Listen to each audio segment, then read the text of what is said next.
Assalamualaikum warahmatullahi wabarakatuh. Perkenalkan, nama saya Reza Aditya Nurul Isnaini, NIM 11920201999. Di sini saya akan menjelaskan mengenai konsep dasar sosiologi.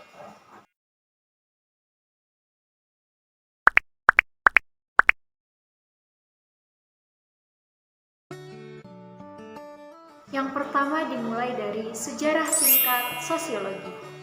Di sini ada 4 fase dalam sejarah sosiologi. Yang pertama adalah fase era Yunani kuno dan revolusi industri. Pada zaman ini, para filsuf seperti Ibnu Khaldun, Ibnu Sina, Plato, dan Aristoteles telah menulis studi tentang masyarakat. Pada masa ini, terjadi perubahan sosial di masyarakat Eropa Barat dan revolusi industri dan revolusi Prancis, dan juga pada masa ini terjadi disharmoni antara masyarakatnya. Jadi warganya itu nggak harmonis gitu, mereka sering bertengkar, berdebat, dan lain sebagainya. Kemudian pada zaman ini juga terjadi juga perubahan jangka panjang di Eropa. Lalu yang kedua, abad ke-19. Pada abad ini ada seorang filsuf yang bernama Auguste Comte, atau yang sering kita terkenal adalah Bapak Sosiologi Dunia. Beliau menulis buku berjudul Cours de Philosophie Positive dan mencetuskan istilah sosiologi pertama yang berasal dari kata sosio yang artinya teman atau masyarakat dan logos yang artinya ilmu. Jadi, sosiologi adalah ilmu tentang teman atau masyarakat. Nah, lalu yang ketiga adalah abad ke-20, di mana pada masa ini sosiologi berkembang sangat pesat di Amerika Serikat. Saat itu, industrialisasi dan urbanisasi terjadi secara besar-besaran di perkotaan di Amerika Serikat. Akibat dari industrialisasi ini adalah perubahan sosial dengan eksalasi yang besar.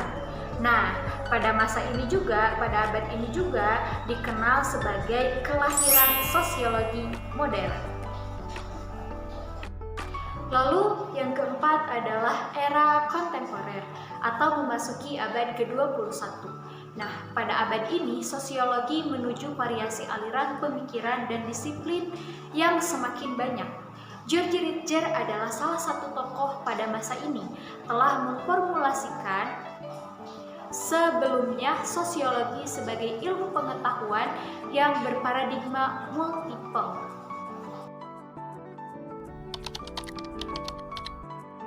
Lalu ada objek kajian sosiologi.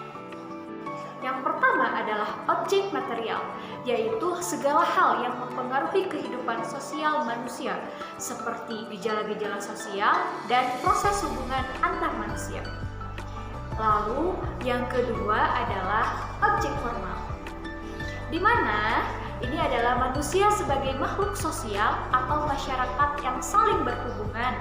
Karena itu, ruang lingkup sosiologi itu terdiri dari satu timbal balik antara individu dengan individu dan atau kelompok dengan kelompok, dan proses yang timbul dari hubungan tersebut.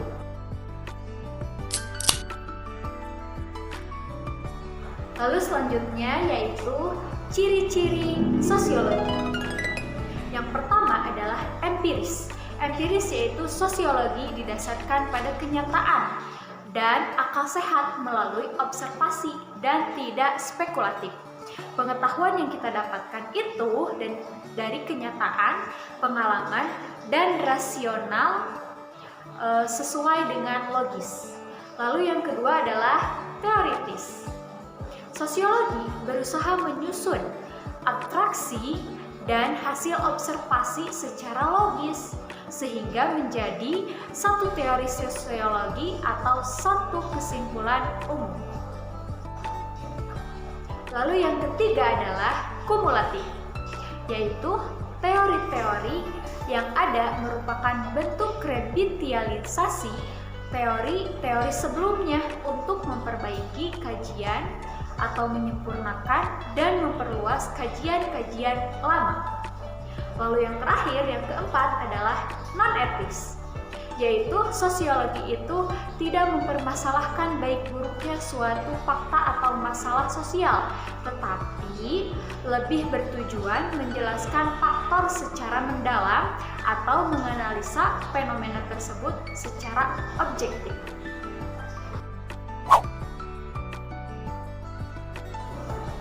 Lalu yang terakhir yang akan saya bahas adalah mengenai hakikat ilmu sosiologi.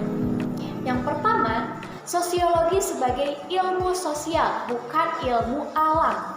Artinya, sosiologi ini mempelajari kejadian-kejadian atau fenomena yang terjadi di masyarakat, seperti kemiskinan, pengangguran, dan lain sebagainya. Bukan membahas mengenai alam, seperti tsunami, banjir, kebakaran, dan lain sebagainya. Lalu yang kedua adalah sosiologi merupakan ilmu kategoris dan bukan normatif. Artinya, sosiologi membatasi diri antara apa yang terjadi saat ini, bukan apa yang seharusnya terjadi. Lalu yang ketiga adalah sosiologi merupakan ilmu murni sekaligus ilmu terapan. Sosiologi sebagai ilmu murni itu digunakan untuk meneliti, untuk mengungkapkan sebuah masalah, dan sebagai ilmu terapan yaitu sebagai ilmu untuk memecahkan masalah dan mencari solusi. Lalu selanjutnya, sosiologi itu merupakan ilmu abstrak, bukan konkret. Lalu sosiologi merupakan ilmu pengetahuan yang empiris dan rasional. Dan yang terakhir adalah sosiologi bertujuan untuk menghasilkan pengertian dan pola-pola umum yang terjadi di masyarakat. Sekian yang dapat saya sampaikan mengenai konsep dasar sosiologi. Assalamualaikum warahmatullahi wabarakatuh.